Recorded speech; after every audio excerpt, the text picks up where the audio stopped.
The end of intimacy. Are we still human? Welcome back.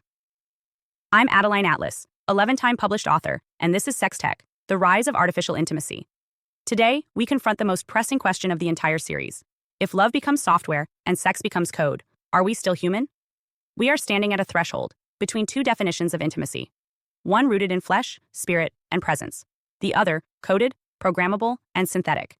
For thousands of years, intimacy meant vulnerability, exposure, the mutual shaping of two souls through presence, friction, and commitment. It meant desire paired with risk. Now, in a digital age increasingly dominated by artificial companions, virtual stimulation, and emotion-mimicking algorithms, that definition is being rewritten. This isn't a debate about innovation. It's a reckoning with what we're becoming. Because as sex tech evolves, we're not just changing how we experience pleasure. We're changing how we define love, identity, and the human experience itself. When your partner is an app, your orgasm is delivered through a headset, and your emotional needs are met by a chatbot. What role does another human being serve?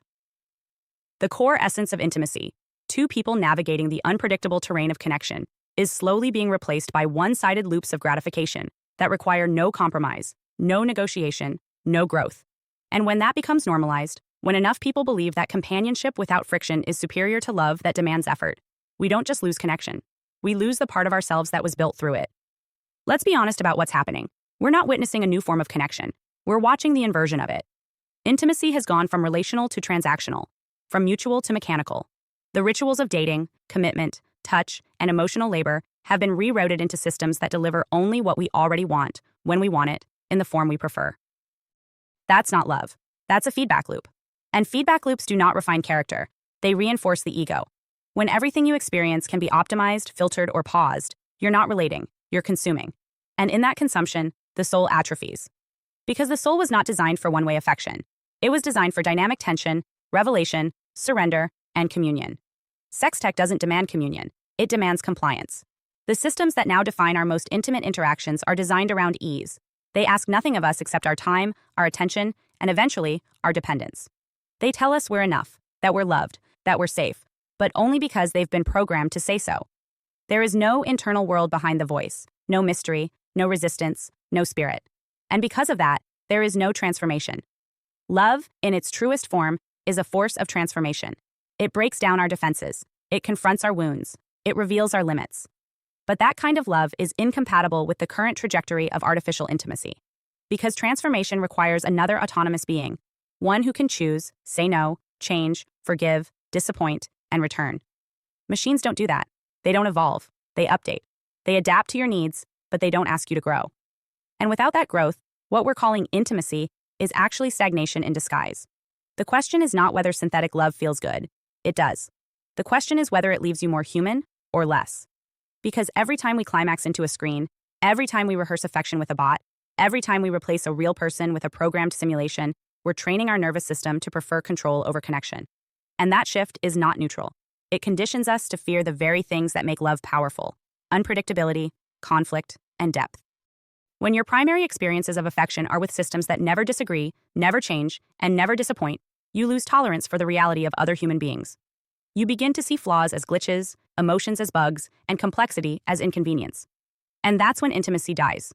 Not because it's no longer possible, but because it's no longer wanted. Already, we're seeing the results. Young adults are having less sex than any generation before them. Relationships are shorter, shallower, and increasingly defined by digital interaction.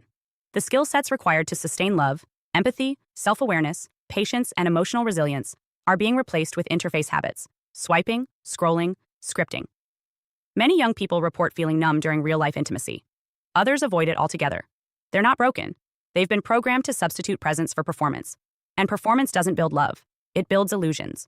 Beautiful, efficient, user-friendly illusions. But illusions nonetheless. Some argue that these technologies are tools, neutral in themselves, made harmful only by misuse. But that ignores the intention behind their design. These are not tools created to enhance connection. They are systems engineered to monopolize attention, hijack arousal, and capture dependency. The more you use them, the more emotionally reliant you become. And that reliance severs your ability to find satisfaction in organic, unpredictable human love. Because a real partner will never perform as flawlessly as a bot. A real relationship will never respond with perfectly timed pleasure. Real sex, real commitment, and real bonding demand something machines will never ask for: the surrender of control. And that's why this isn't just about sex. It's about the human will. The will to show up, to struggle, to stay present, the will to risk rejection, the will to see someone else clearly and still choose them. Love without that will is not love. It's mimicry. And if the next generation is raised believing that mimicry is enough, we're not heading toward evolution. We're heading toward extinction of the heart, of the bond, of the spiritual architecture that has sustained humanity for millennia. We are now being conditioned to believe that love is anything that feels good, that pleasure is synonymous with intimacy, that validation is love's highest form. But that is a distortion. Pleasure can be sold. Validation can be programmed. Real love cannot. Real love demands effort. It demands exposure. It demands cost. And in return, it gives us everything: connection, growth, legacy, and the refinement of the soul. You cannot outsource that process. You cannot shortcut that journey. When we replace the human face with a digital overlay, when we substitute partnership with programmable affection, we aren't solving loneliness. We're making it permanent. We're building a future where everyone feels momentarily gratified, but no one is known. Where everyone has a companion, but no one has a witness. And without witness, we cannot be healed. Without witness, we cannot be transformed. So we end this series with the only question that truly matters. What are we becoming? Not just as consumers of tech, but as stewards of humanity. Are we evolving into more connected, more present, more intimate beings? Or are we digitizing ourselves into fragments, aroused but alone, stimulated but untouched, loved by code but empty in spirit? Hi, I am Adeline Atlas, 11 times published author, and SOS, School of Soul has a brand new series, the AI and Future Technology series. Look, you know the world is changing.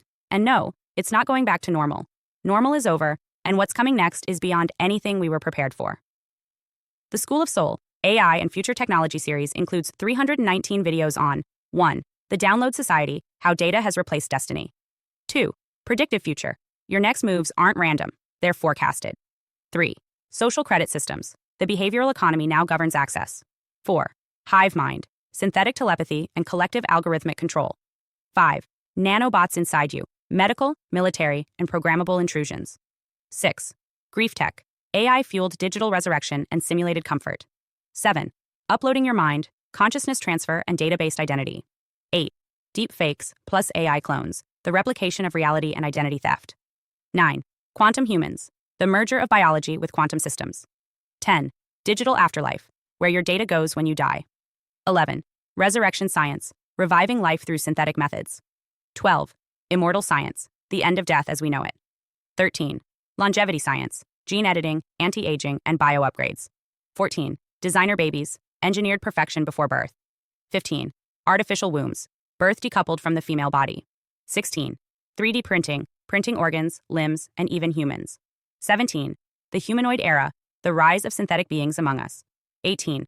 Legacy humans, the slow phase-out of unmodified analog people. 19. Smart cities, algorithmic environments that watch and decide. 20. Cloud-based societies, citizenship without borders or bodies. 21. Hackable humans, emotion, memory, and behavior under code. 22. Biometric scanning, your body is your password and your prison. 23. Sex tech, intimacy reprogrammed by machines. 24. Extinction of gender, fluidity, deletion, and design of identity.